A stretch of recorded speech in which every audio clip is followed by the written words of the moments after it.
kami akan membahas topik yang sangat krusial dalam dunia bisnis, yaitu penggunaan informasi akuntansi pertanggungjawaban dalam penyusunan anggaran. Dalam materi bab 10 ini, kita akan mengupas tuntas mengapa anggaran itu sangat vital, bagaimana prosesnya, dan siapa saja yang berperan di dalamnya. Mari kita selami materi ini. Yang pertama yaitu definisi anggaran. Anggaran sendiri merupakan suatu rencana kerja yang dinyatakan secara kuantitatif yang diukur dalam satuan moneter standar dan satuan ukuran yang lain yang mencangkup jangka waktu 1 tahun. Penyusunan anggaran merupakan proses pembuatan rencana kerja untuk jangka waktu 1 tahun yang dinyatakan dalam satuan moneter dan satuan kuantitatif yang lain. Penyusunan anggaran atau budgeting seringkali diartikan sama dengan perencanaan laba atau profit planning.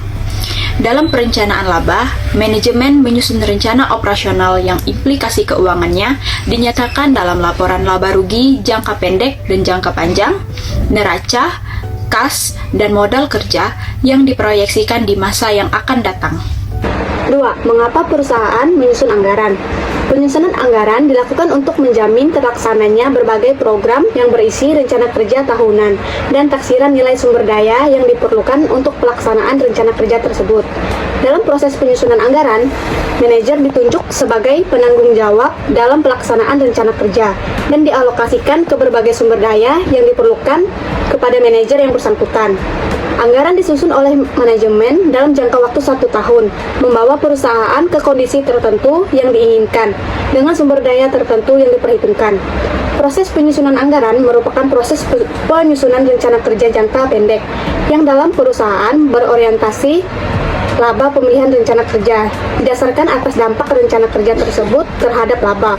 Oleh karena itu, seringkali proses penyusunan anggaran disebut pula sebagai proses penyusunan rencana laba jangka pendek atau short run planning. 3. Karakteristik anggaran. Anggaran dinyatakan dalam satuan keuangan dan satuan selain keuangan. Anggaran umumnya mencakup jangka waktu 1 tahun. Anggaran berisi komitmen atau kesanggupan manajemen yang berarti bahwa para manajer setuju untuk menerima tanggung jawab untuk mencapai sasaran yang ditetapkan dalam anggaran. Usulan anggaran direview dan disetujui oleh pihak yang berwenang lebih tinggi dari penyusun anggaran. Sekali disetujui, anggaran hanya dapat diubah di bawah kondisi tertentu. Secara berkala, kinerja keuangan sesungguhnya dibandingkan dengan anggaran dan selisihnya dianalisis dan dijelaskan. Perakiraan memiliki karakteristik sebagai berikut.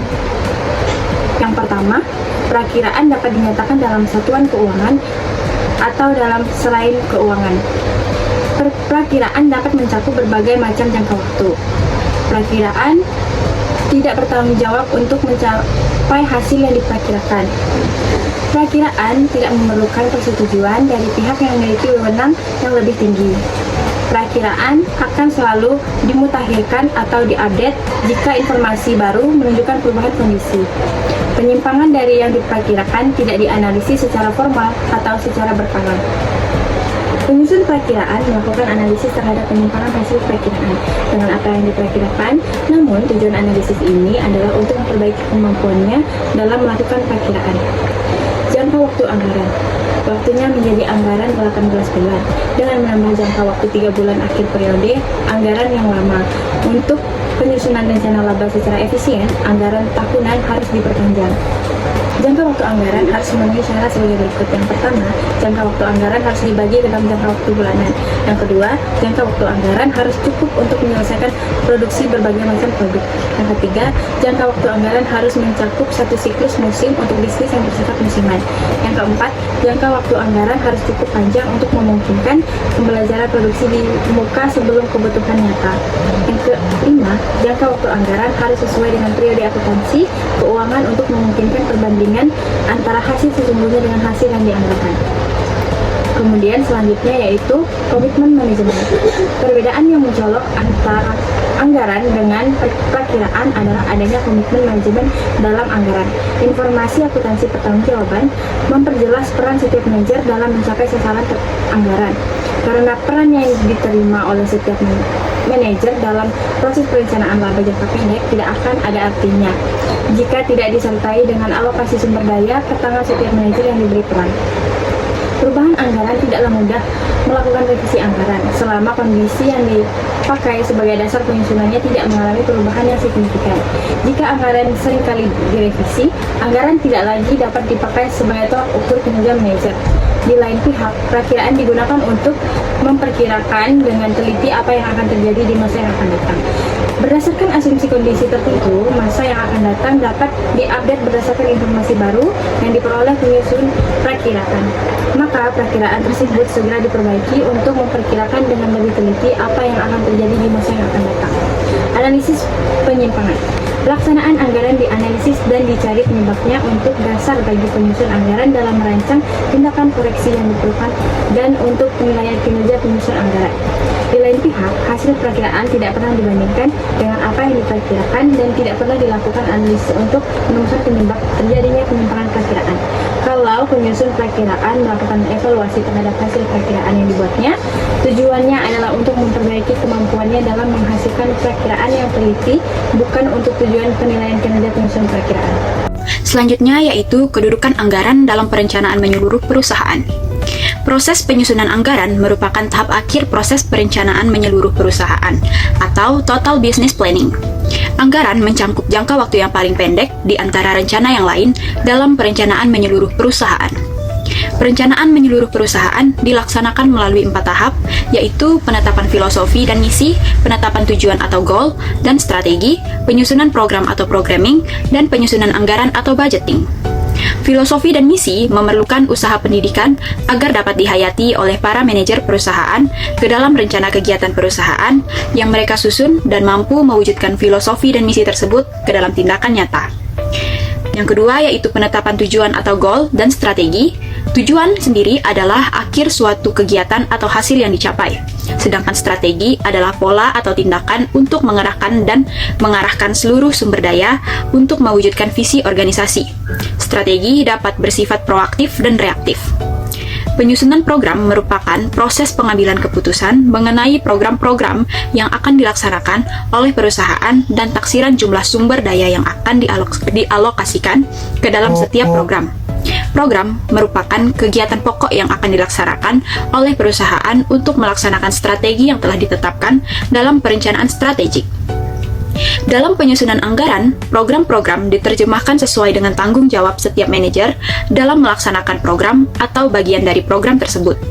Penyusunan anggaran pada dasarnya merupakan proses penetapan peran setiap manajer dalam melaksanakan program atau bagian dari program. Selanjutnya ada 6 fungsi anggaran. Yang pertama, anggaran merupakan hasil akhir proses penyusunan rencana kerja. Kedua, anggaran merupakan cetak biru aktivitas yang akan dilaksanakan perusahaan di masa yang akan datang. Ketiga, anggaran berfungsi sebagai alat komunikasi intern yang menghubungkan berbagai unit organisasi dalam perusahaan dan yang menghubungkan manajer bawah dengan manajer atas. 4. Anggaran berfungsi sebagai tolak ukur yang dipakai sebagai pembanding hasil operasi sesungguhnya. 5. Anggaran berfungsi sebagai alat pengendalian yang memungkinkan manajemen menunjuk bidang yang kuat dan lemah bagi perusahaan. 6. Anggaran berfungsi sebagai alat untuk mempengaruhi dan memotivasi manajer dan karyawan agar senantiasa bertindak secara efektif dan efisien sesuai dengan tujuan organisasi. Yang keenam ada organisasi penyusunan anggaran. Proses penyusunan anggaran melibatkan 3 pihak utama, yaitu komite anggaran, departemen anggaran, dan manajer pusat pertanggungjawaban. Rancangan anggaran dikoordinasikan dan diadministrasikan oleh 2 unit organisasi, yaitu komite anggaran dan departemen anggaran. Yang pertama, komite anggaran. Dalam penyusunan anggaran, diperlukan suatu unit organisasi ad hoc yang mengkoordinasikan berbagai jenis usulan anggaran dari berbagai pusat pertanggungjawaban untuk kemudian disusun menjadi rancangan anggaran induk atau master budget.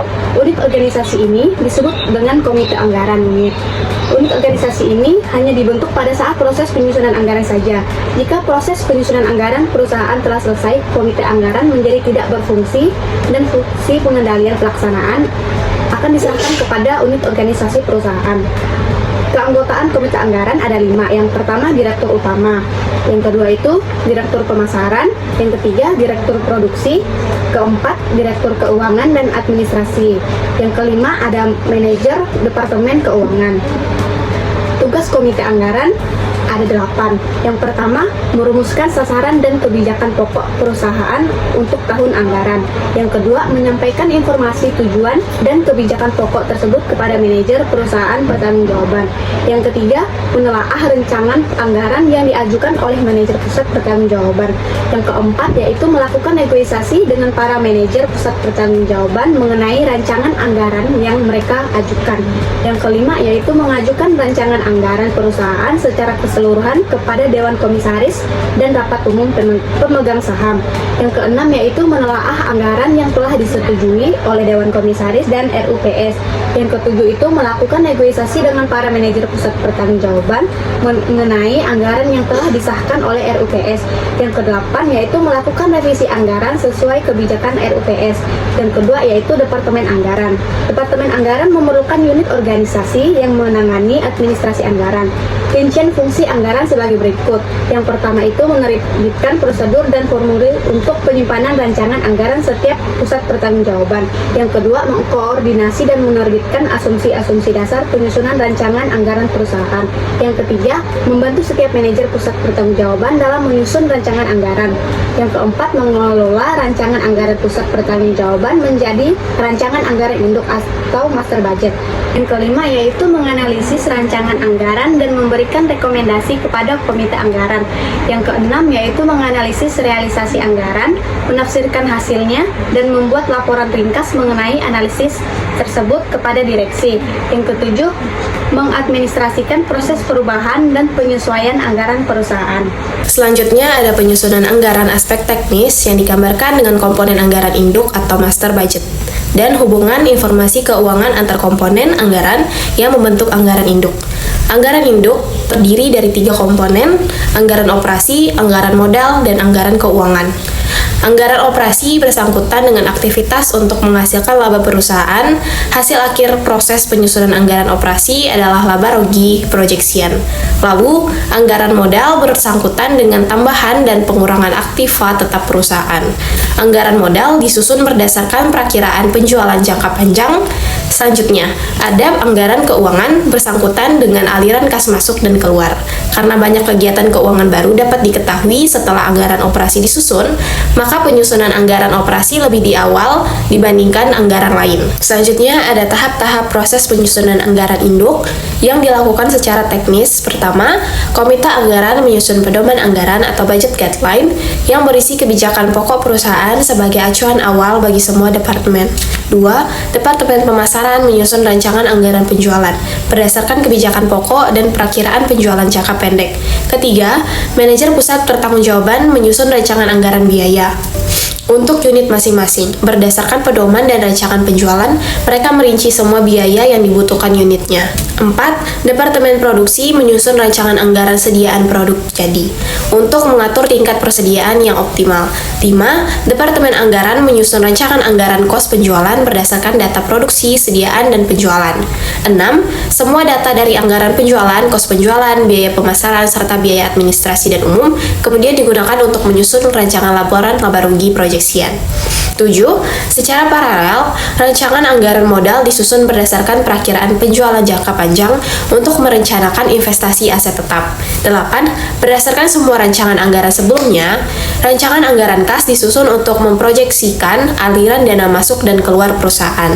9. Penyusunan rancangan neraca yang diproyeksikan berdasarkan rancangan anggaran kas dan berbagai asumsi lain. 10.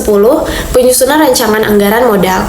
11. Kemudian, komite anggaran menelaah rancangan anggaran biaya dari setiap pusat pertanggungjawaban secara detail. 11. Terjadi negosiasi antara para manajer pusat pertanggungjawaban dengan komite anggaran terkait rancangan biaya. 12. Komite anggaran menyetujui rancangan anggaran biaya.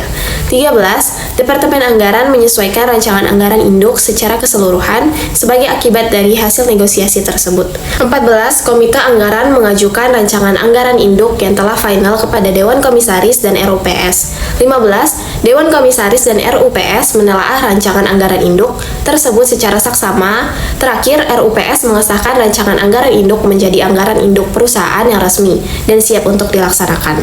Aspek perilaku dalam penyusunan anggaran bersangkutan dengan perilaku yang dibawa dalam proses penyusunan anggaran.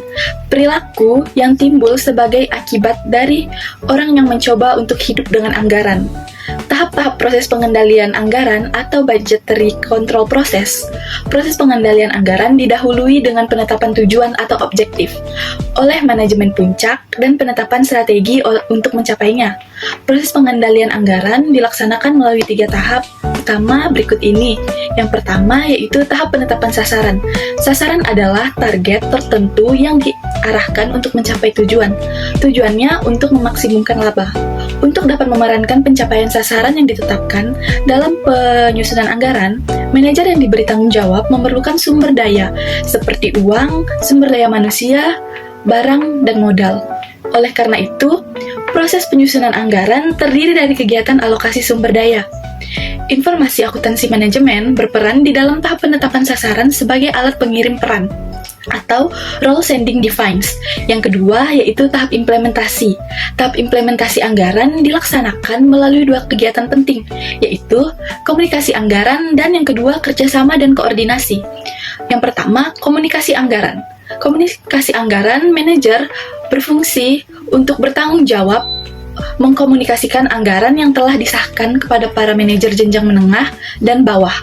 Untuk mengurangi masalah potensial yang akan timbul dalam komunikasi anggaran, manajer fungsi anggaran harus menerjemahkan sasaran organisasi secara keseluruhan ke dalam berbagai subsasaran bagi masing-masing subunit organisasi yang mudah dipahami. Terus yang kedua yaitu kerjasama dan koordinasi.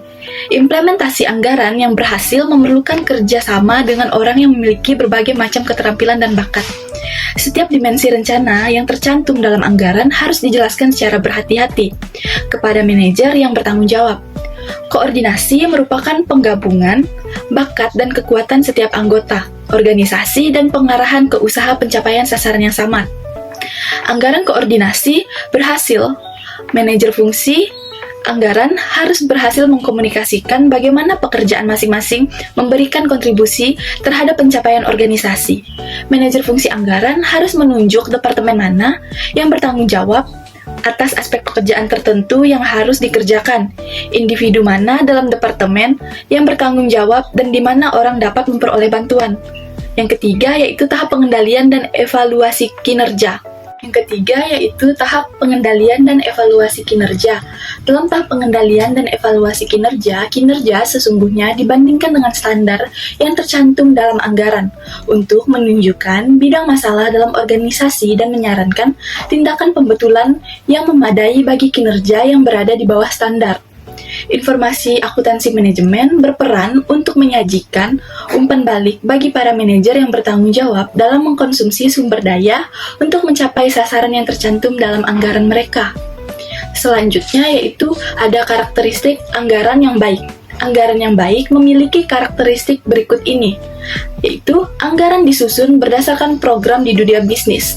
Anggaran disusun berdasarkan program untuk memberikan arah yang jelas bagi perusahaan. Prosesnya dimulai dari perencanaan strategis, di mana tujuan perusahaan ditetapkan dan strategi untuk mencapainya dipilih.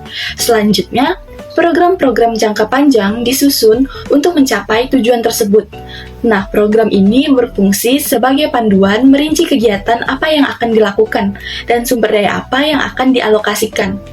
Dengan begitu, anggaran tahunan yang disusun akan selaras dengan rencana jangka panjang perusahaan.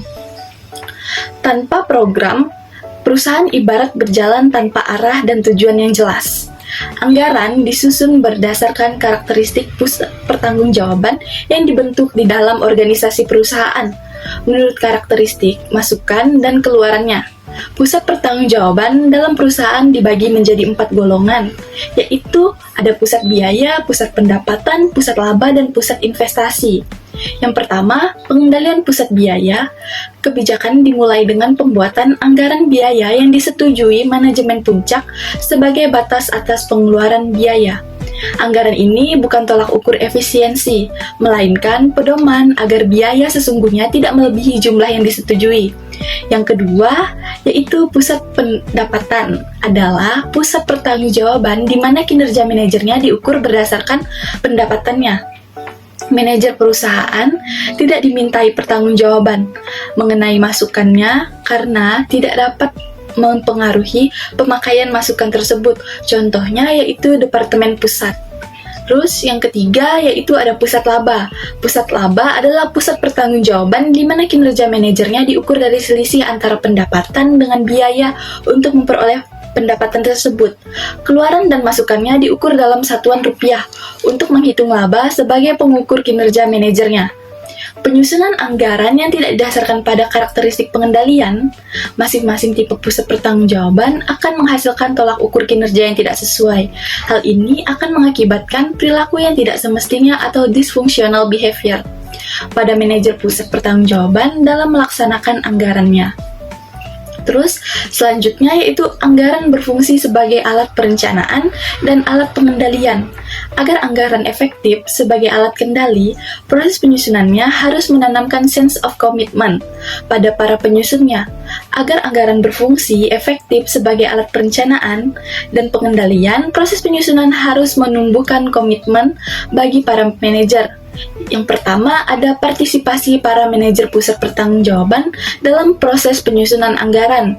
Terus yang kedua ada organisasi anggaran. Yang ketiga ada penggunaan informasi akuntansi pertanggungjawaban sebagai alat pengirim peran dalam proses penyusunan anggaran dan sebagai pengukur kinerja manajer dalam pelaksanaan anggaran.